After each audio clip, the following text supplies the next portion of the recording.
सबको मेरी आवाज आ रही है? Yes sir. जी सर। ठीक है। Good morning sir. ये सर। ठीक है, जिसके यहाँ डिस्टरबेंस आ रही है वो म्यूट करके रखिए। बीच में रिकॉर्डिंग के बीच में बिल्कुल भी डिस्टरबेंस नहीं आनी चाहिए। और जिसके एंड से डिस्टरबेंस नहीं है वो बिल्कुल मुझसे कनेक्ट कर सकता है, बात कर सकता है, कोई इश्यू नहीं है। ठीक है। मैं दो टॉपिक के ऊपर आपके साथ बात करूंगा। दो टॉपिक क्या है? एक तो वोलेटिलिटी एक्सपेंशन, वोलेटिलिटी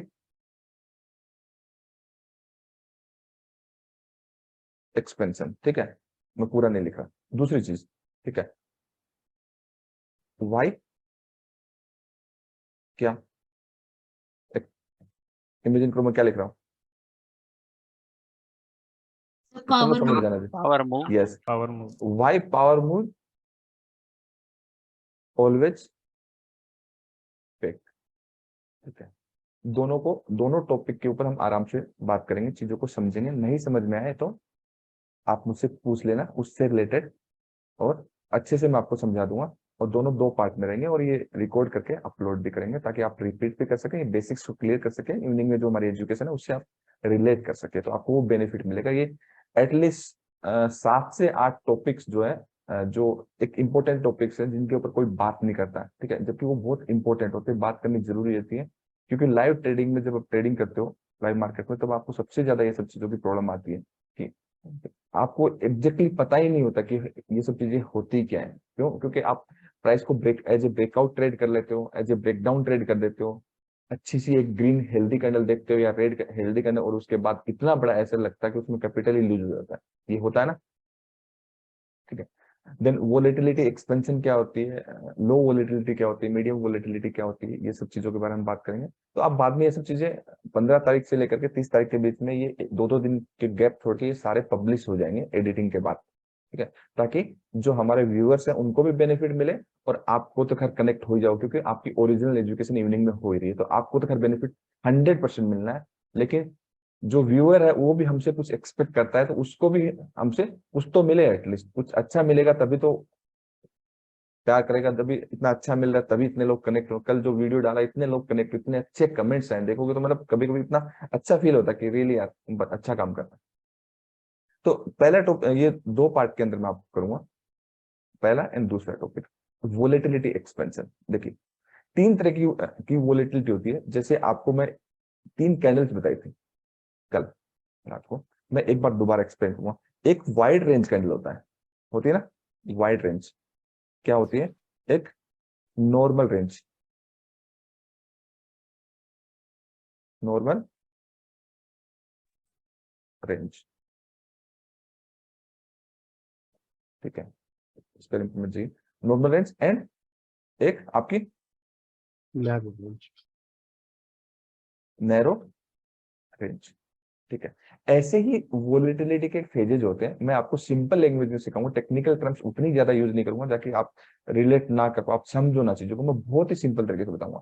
तो wide range and normal range and narrow range, ठीक है, 3 तरीके की कैंडल होती है। मीन्स आपको कैंडल स्टिक को, जो ये आपका प्राइस एक्शन जो हो रहा है, ये जो चार्ट के ऊपर, ये तो व्हाइट बैकग्राउंड है ना, चार्ट के ऊपर जो कैंडल हो रही है प्रिंट हो रहा है। मीन्स प्राइस ऊपर जा रहा है, नीचे जा रहा है, जैसा भी प्राइस का बिहेवियर है, आपका कैंडल बन रही है, ये प्राइस के ऊपर प्रिंट हो रहा है। इस प्रिंटिंग की हेल्प से हिस्टोरिकल डेटा को अंडरस्टैंड करते हुए हम प्राइस एक्शन ट्रेडिंग करते हैं।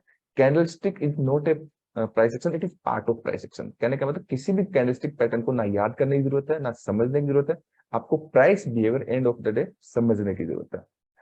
तो वोलेटिलिटी एक्सपेंशन के अंदर आपका फेजेज होते हैं। ठीक है, एक सबसे पहले जब प्राइस होता है, देखिए प्राइस होता है, प्राइस के अंदर एक लो वोलेटिलिटी फेज होता है। ठीक है, ये देखिए आप प्राइस इस जोन के अंदर देखिए, ठीक, ये एक जोन देखिए आपका, ये एक जोन देखिए, और ये एक आपका जोन देखिए, तीनों जोन है डिफरेंट, है ना? आवाज आ रही है? Yes sir. ठीक है, यस तो तीनों फेजेज है। कहने का मतलब एक एक तो इसके अंदर आपकी वोलेटिलिटी है ही नहीं, प्राइस ऐसे ऐसे करके एक साइडवेज रेंज के अंदर है ना? एक दूसरी चीज आप देखिए कि प्राइस यहां भी एक लो वोलेटिलिटी है, लेकिन यहां पे एक वोलेटिलिटी है, लेकिन मीडियम वोलेटिलिटी है। ठीक है, और एक यहां पे देखिए हाई हाई वोलेटिलिटी है। मीन्स यहाँ पे हाईएस्ट वोलेटिलिटी एक्सपेंशन हुआ है प्राइस का, यहाँ पे हाई वोलेटिलिटी हुई, वोलेटिलिटी एक्सपेंशन मींस वोलेटिलिटी बढ़ी है, ठीक है। तो इसमें समझने वाली बात क्या है, समझने वाली बात क्या है, जब भी हम ट्रेडिंग करेंगे, ठीक है, जब भी ट्रेडिंग करेंगे तो हमें हमेशा नंबर वन चीज, आप जिस चीज पे भी काम करें, क्योंकि ये वीडियो रिव्यूअर्स के लिए भी, आपके लिए भी, आप इवनिंग की क्लास है उससे रिलेट कर पाओगे, कि आप एटलीस्ट आपको minimum requirement at least trend line के, अगर ज्यादा नहीं आता तो ट्रेंड लाइन के स्टैटिक, डायनेमिक, असेंडिंग, डिसेंडिंग तो आने चाहिए। उतना है तो आप की जोन्स बना सकते हैं, उस पर भी पैसा बनता है, जो कि यूट्यूब पे वीडियोस मैंने ट्रेंड लाइन के ऊपर काफी डाले हुए हैं, इतने पूरे वर्ल्ड में नहीं जितने मैंने डाले हुए यूट्यूब के ऊपर ट्रेंड लाइन से रिलेटेड वीडियो, प्योर नॉलेज के ऊपर। उसके बेसिस पे की जोन्स बना सकते हैं, और आप जो की जोन बनाते हैं वो मैं आपको एजुकेशन देता हूँ उसके बेसिस पे, मार्केट स्ट्रक्चर को समझते हुए, ठीक है, टाइप 1 से लेकर के टाइप 5 तक की जोन, ठीक है। तो नंबर वन चीज की जोन आइडेंटिफिकेशन करना है, की जोन के बाद एक 15 मिनट के, 4 आवर के, 2 आवर के, तो उसके बेसिस पे जो ये वोलेटिलिटी होती है, ठीक है, वोलेटिलिटी सबसे किसी भी एक जोन पे जाने के बाद, जोन पे जाने का कहने का मतलब जोन प्राइस को रीच करने के बाद लो वोलेटिलिटी होती है, मतलब एक हाई वोलेटिलिटी के बाद लो वोलेटिलिटी होती है। लो वोलेटिलिटी के बाद प्राइस नॉर्मली मीडियम वोलेटिलिटी देता है, और उस मीडियम वोलेटिलिटी के बाद अगेन अगर टेस्ट करता है प्राइस तो एक हाई वोलेटिलिटी देता है। कहने का मतलब हाई वोलेटिलिटी जो होती है, वोलेटिलिटी एक्सपेंशन होती है, वो एंड ऑफ द ट्रेंड होती है। क्या होती है? End of the trend. Price में क्या होता है, देखिए प्राइस प्राइस क्या करेगा, ऐसे हायर हाई बनाएगा, हायर हाई बनाता रहेगा, हायर हाई बनाता रहेगा, बिल्डअप होता रहेगा, ठीक है। ये ध्यान से समझना है कि प्राइस में मल्टीपल टाइम बिल्डअप होगा, ठीक है, मीन्स प्राइस को पंपिंग किया जाएगा, ऑर्डर डाल डाल के बिल्डअप होगा, और जब इसका एंड होगा, जब इसका एंड होगा तो ये क्या होगा कि प्राइस आपका एक नॉर्मल वोलेटिलिटी, इसमें एक नैरो वोलेटिलिटी, छोटी वोलेटिलिटी, कम वोलेटाइल होगा market, then again normal volatility, पर अगेन इसके बाद नैरो, छोटी रेंज वाली वोलेटिलिटी, देन उसके बाद जब प्राइस ऐसे 90 डिग्री से खड़ा हो जाता है, ठीक है, ये वोलेटिलिटी एक्सपेंशन कहलाता है, ये एंड ऑफ द ट्रेंड होता है। क्या होता है? End of the trend, end of the ठीक है। तो जो आप प्राइस के अंदर किसी भी स्क्रिप्ट के अंदर आप देखिए, जब आप बिल्डअप देखते हो किसी भी स्क्रिप्ट में, देखिए ये आपका यूरो जीबीपी का चार्ट है, देखिए, ठीक है, आप देखिए कंटिन्यूसली इसके अंदर क्या हुआ, यहाँ पे देखिए ये एक स्विंग लो, ये भी स्विंग लो है, ये भी स्विंग लो है, ठीक है, ये बिल्डअप चल रहा है, जी चल सर। रहा, ठीक है। जैसे ही इस बिल्डअप, कहने का मतलब मैं ये कहना चाहता हूँ, जब बिल्डअप चलता है तो आपकी जो चैनलाइज मैनर में होते हैं ना प्राइस, वो शिफ्ट होते रहते हैं। क्या होते हैं? अगर सिंपल चैनल में होगा तो ऐसे चलता ही रहेगा, लेकिन चैनलाइज मैनर में शिफ्ट होता है, अगर शिफ्ट हो रहा है और शिफ्ट होने के बाद ऊपर आपका वोलेटिलिटी एक्सपेंशन होगा, एंड ऑफ द ट्रेंड। तो ये आपको हमेशा ध्यान में रखना है, कहने का मतलब आपको ट्रेलिंग के लिए मैंने बोला कि हर स्क्रिप्ट को ट्रेल करना है जिसमें बिल्डअप चल रहा हो। ये कैसे पता चलेगा? ये हायर टाइम फ्रेम के आप किस लेवल पे ले रहे हो, क्योंकि डेस्टिनी तो होती है, आप 15 मिनट से 15 मिनट के लेवल देख रहे हो, ठीक है, तो आप टारगेट की अप्रोच उतनी ही रख रहे हो ना, मतलब थिंक जो आपका थॉट प्रोसेस है, थॉट प्रोसेस को लिमिट कर रहे हो आप, कि आपका 15 मिनट की एक रेंज हाई है, इसकी डेस्टिनी प्राइस की ये है, 15 मिनट का एक लो है और प्राइस की डेस्टिनी ये है, ठीक है। तो आप 15 मिनट के हिसाब से अपने थॉट प्रोसेस को लिमिट कर रहे हो, ऐसा ही कर रहे हो ना, जबकि ऐसा करना नहीं चाहिए, बिकॉज ऑफ, क्योंकि इससे ऊपर तो 2 आवर्स एंड 4 आवर्स है, 2 आवर्स है या फिर 4 आवर्स है, ठीक है। तो प्राइस की तो डेस्टिनी है 2 आवर्स या 4 आवर्स के, एटलीस्ट अपने as as a demand, as a supply कर रहा है, सप्लाई रीक कर रहा है तो नेक्स्ट डिमांड जोन तक तो जाएगा ही, और अगर आपका डिमांड रेट कर रहा है तो नेक्स्ट सप्लाई तक जाएगा तभी गिरेगा, वो तो डेस्टिनी है। अब 4 घंटे की कैंडल है, वो 4 घंटे का ट्रेड आपका 2-3 कैंडल तो मिनिमम होगा, 2-3 कैंडल के बाद 15 मिनट का भी अगर आप हम टारगेट लेते हैं तो 3 से 4 कैंडल तो होते ही है, तभी टारगेट आता है ना। जी 5 सर। मिनट्स में एंट्री करते हैं वो स्टॉप लॉस छोटा करने के लिए, बट वोलेटिलिटी जब एक्सपेंशन होती है तो हमें 15 मिनट के अंदर ही हमें दिखती है कि वोलेटिलिटी बहुत बड़ी हो रही है, ठीक है, उसी में हम एंट्री करके, जैसे उसमें वोलेटिलिटी थोड़ी सी आपकी बढ़ जाती है, हम क्या करते हैं, एग्जिट कर देते हैं। कल US 30 का एक एग्जांपल देख लीजिए, बहुत सारे एग्जांपल देख लीजिए, निफ्टी लास्ट 1200 के आसपास गिरा है ना निफ्टी, ठीक है, और टॉप के ऊपर हायर टाइम फ्रेम में प्रॉपर सिग्नल दिया तो टारगेट आया है ना। एक लो वोलेटिलिटी के बाद हाई वोलेटिलिटी हुआ ना, तो high volatility normally end of the trend होता है, तो प्राइस की एक डेस्टिनी होती है कि 4 आवर से या 2 आवर से प्राइस में एक लेवल में जा रहा है। तो 15 मिनट के हिसाब से 3 या 4 कैंडल देखोगे तो ऑलमोस्ट 1 से 2 घंटे में आपका ट्रेड फिनिश हो जाएगा। एक ओवरऑल अप्रोच की बात बता रहा हूं मैं, लेकिन 4 आवर के देखोगे तो वो उसके लिए 8 से 12 घंटे लगेंगे ना, उतना बड़ा टारगेट अचीव करने के लिए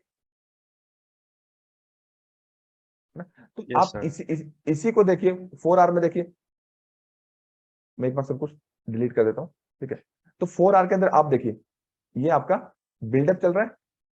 कहने का मतलब एक कॉम्बिनेशन है, एक narrow range and normal range का, narrow range and normal range का एक कॉम्बिनेशन है। उस कॉम्बिनेशन के बाद एंड में वोलेटिलिटी एक्सपेंशन होता है, और वो volatility expansion end of the trend होता है। अब इसी का लिंक जो है, why power move is always fake, कि पावर मूव हमेशा फेक क्यों होता है, इसका मैं एग्जांपल बताऊंगा आपको, ठीक है। तो ये आपको समझ में आया कि low volatility, high volatility and medium volatility. Volatility expansion कैसे होता है, क्योंकि प्राइस का आपको चीजें सब समझ में आएंगी, आपको देखना है, हमेशा ऐसे ही होगा। आप चार्ट पे जाइए, देखिए हमेशा ऐसे ही होगा। नॉर्मल वोलेटिलिटी के बाद वोलेटिलिटी एक्सपेंशन होगा ही होगा, आप पूरे चार्ट पे आप देख सकते हैं। अब इससे तीन तीन चीजें हैं, ठीक है। ये बेसिक चीज समझना जरूरी है। क्या समझना जरूरी है कि कैंडल्स को ना आप दो ही तरीके से देखिए। 4 घंटे का चार्ट है, चाहे आप 15 मिनट का लगाइए, चाहे 5 मिनट का लगाइए, चाहे 1 घंटे का लगाइए, उससे कोई फर्क नहीं पड़ता। बस आपका नजरिया ये होना चाहिए कि कैंडल 3 ही तरीके से आपको समझना है, ठीक है। ज्यादा कॉम्प्लिकेटेड नहीं बनाना है। कहने का मतलब कैंडलस्टिक पैटर्न को याद करने की जरूरत नहीं। क्यों? क्योंकि कैंडलस्टिक पैटर्न काम आता ही नहीं प्राइस एक्शन को ट्रेड करने के लिए। ये कैंडल प्रिंट हुई है चार्ट के ऊपर, इसलिए हमें प्राइस जैसा, प्राइस ऊपर गया तो ग्रीन बन गई, नीचे गया तो रेड बन गई, इनडिसीजन हुआ तो इनडिसीजन कैंडल बन गई, तो वो तो प्राइस के हिसाब से चल रही है ना। तो हम कैंडल के ऊपर थोड़ी बिलीव करेंगे, हम तो प्राइस के ऊपर बिलीव करेंगे। हमारा मेन सोर्स क्या है? फर्स्ट पार्टी क्या है? प्राइस। तो प्राइस के ऊपर बिलीव करेंगे। तो 3 कैंडल्स को मेजरली आपको देखना है। एक सबसे बड़ी कैंडल, सबसे बड़ी कैंडल कौन सी? Wide range candle. ध्यान से समझना इस चीज को, क्योंकि बाद में वो दिक्कत। Wide range candle,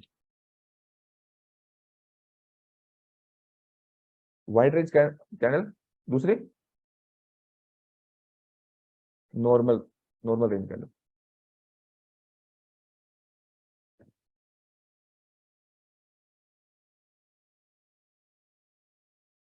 normal range candle. और तीसरी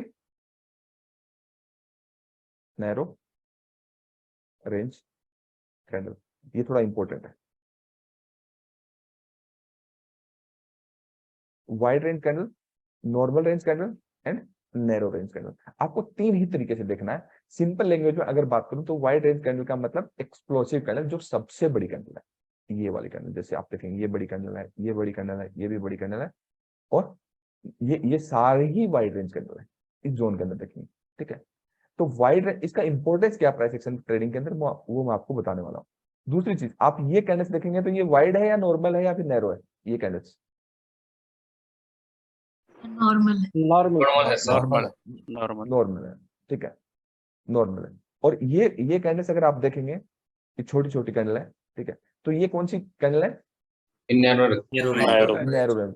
ये जो चीज है आपको प्रैक्टिकल ट्रेडिंग में हमेशा काम आएगी। क्यों काम आएगी? कि आपको जितना भी आता है, किसी को भी जितना भी आता है, आपको चलिए मैं पूरा सिखा रहा हूँ, बट जिसको भी static, dynamic, ascending, descending at least आ रहा है, तो वो भी थोड़े बहुत तो जोन निकाल ही लेता है, ठीक है।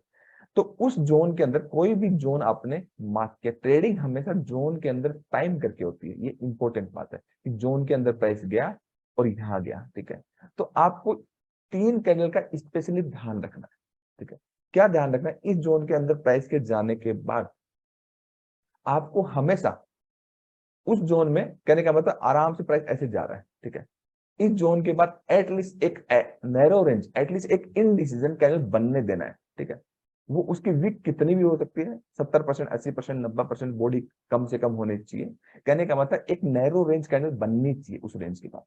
उस रेंज के बाद अगर आपका जोन अच्छा मार्क किया है, नैरो रेंज बनने के बाद आपका एक नॉर्मल रेंज की कैंडल बननी चाहिए, लाइक दिस। कैसे? जैसे ये एक नैरो रेंज कैंडल है और एक ये नॉर्मल रेंज कैंडल है। क्लियर है? ठीक है।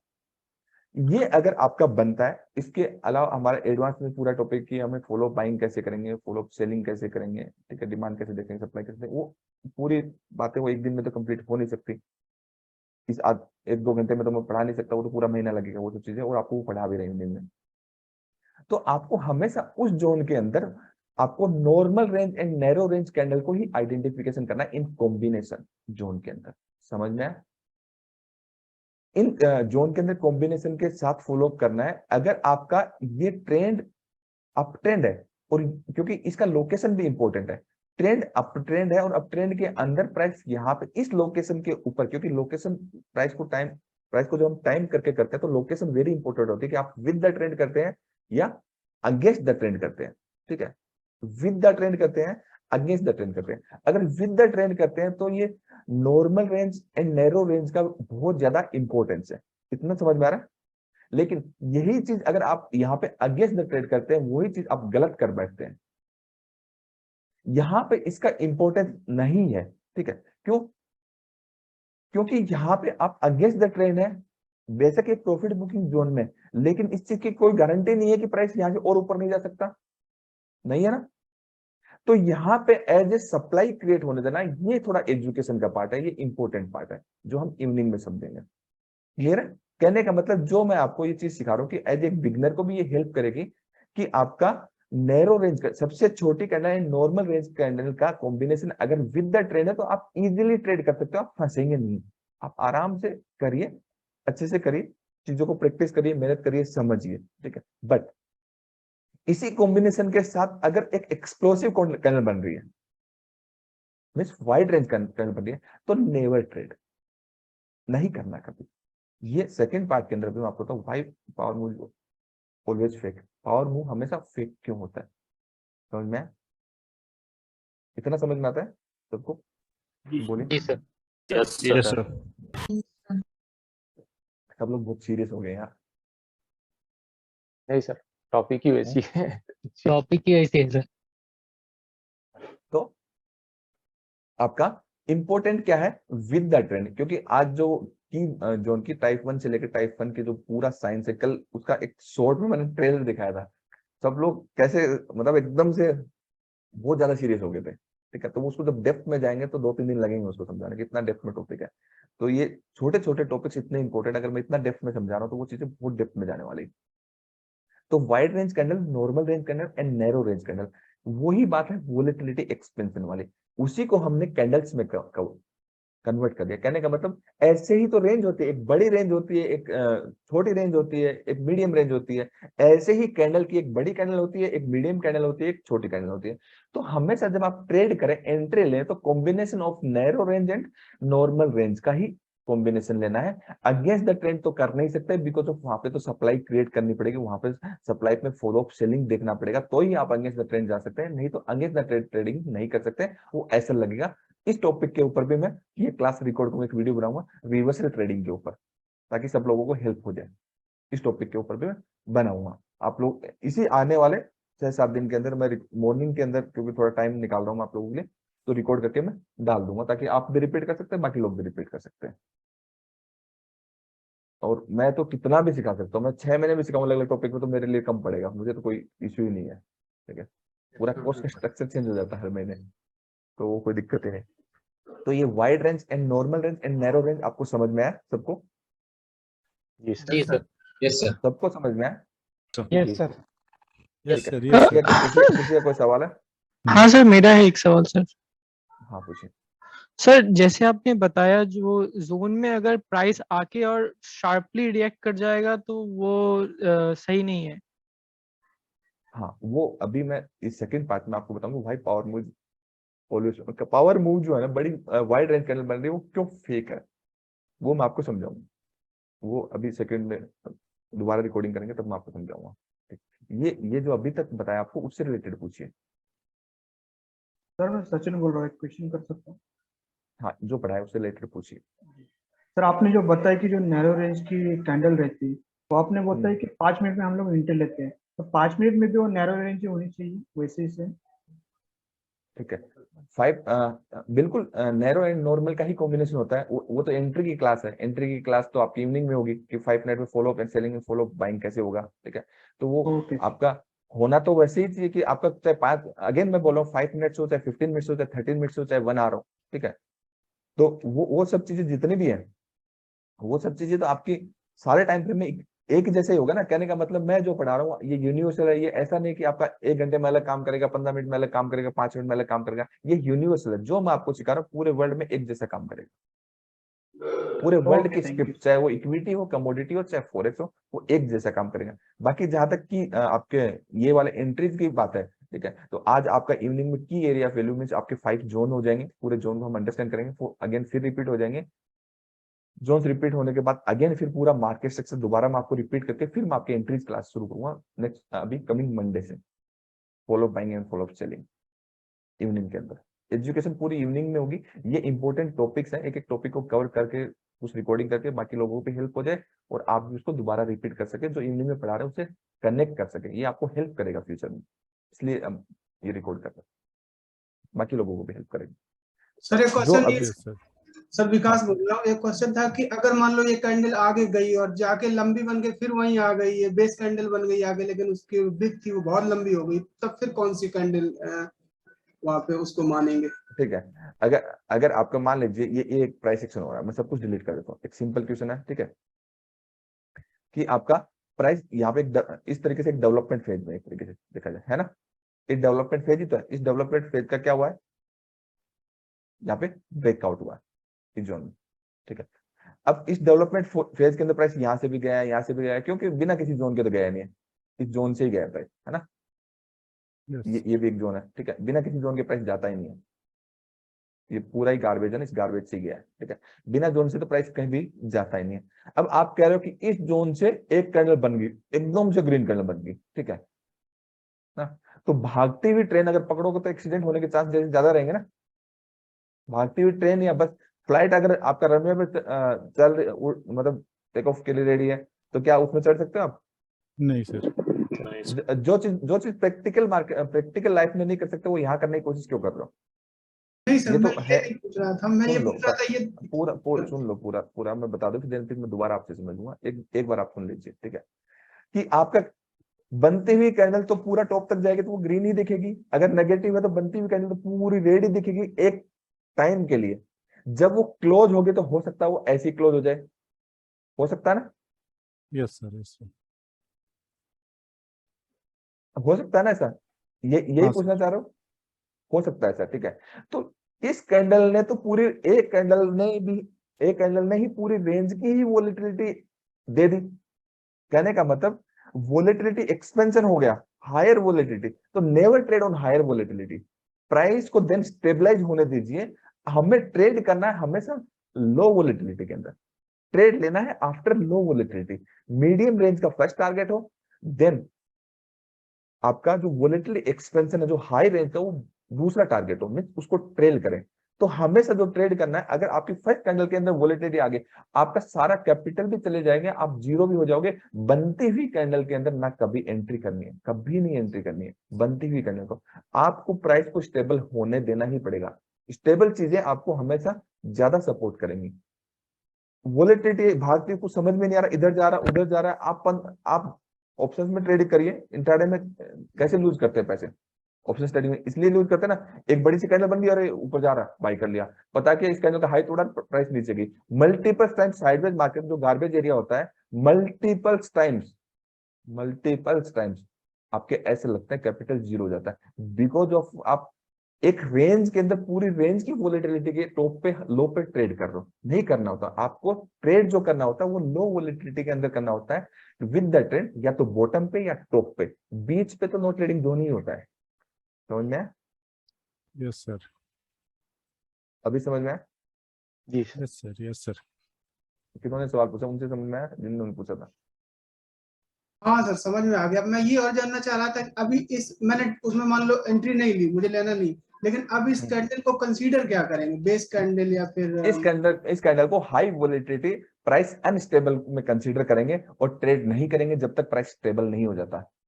ट्रेड नहीं करना भी आर्ट है, करना कोई आर्ट नहीं है। क्योंकि आपको कल मैंने एक एग्जांपल दिया था कि आपको कल लास्ट 22 ट्रेडिंग सेशन निफ्टी के मैंने बताए थे। रिटेल ट्रेडर क्या करते हैं, हर रोज ट्रेड करने की कोशिश करते हैं, और उस 22 ट्रेडिंग सेशन के अंदर 9 दिन ही क्वालिटी वाले ट्रेड मिले, बाकी दिन हर किसी के बंदे का पैसा गया है। आपको मैंने कल दिखाया था ये चीज। हाँ जी sir, sir. Thank you sir. ठीक है, तो वो उसी चीज से रिलेट करिए कि आप ट्रेडिंग जोन में ट्रेड नहीं करोगे तो क्या होगा, आपको पता ही नहीं कि प्राइस ऊपर जाएगा नीचे। ट्रेडिंग जोन के अंदर ट्रेड करने से क्या बेनिफिट है, नैरो रेंज के अंदर, लो वोलेटिलिटी के अंदर ट्रेड के अंदर क्या बेनिफिट है, risk reward is favourable, risk low and reward is high. ये बहुत इंपॉर्टेंट बात है। एंड ऑफ द डे तो अब कितना भी आप सीख लीजिए, कुछ भी सीख लीजिए, आपको risk management and risk reward, risk पर ट्रेड, ठीक है, ये मैनेज करना ही है। तो उस चीज से ये रिलेट करता है कि आपका रिस्क पर ट्रेड क्या होगा। अगर आप नैरो रेंज के अंदर, नैरो कैंडल के अंदर एंड नॉर्मल कैंडल के कॉम्बिनेशन के साथ अगर आप एंट्री करते हो तो आपका रिस्क रहेगा छोटा और रिवार्ड रहेगा बड़ा। और सेम अगर ये भागती हुई कैंडल में वोलेटिलिटी एक्सपेंशन में अगर आप एंट्री करेंगे तो स्टॉप लॉस रहेगा छोटा, बड़ा, और टारगेट रहेगा छोटा, और वो टारगेट आपका हो सकता है आए नहीं, नॉर्मली पावर मूव फेक ही होता है। जी क्लियर है? Yes sir. Okay sir, thank you. आगे संकेत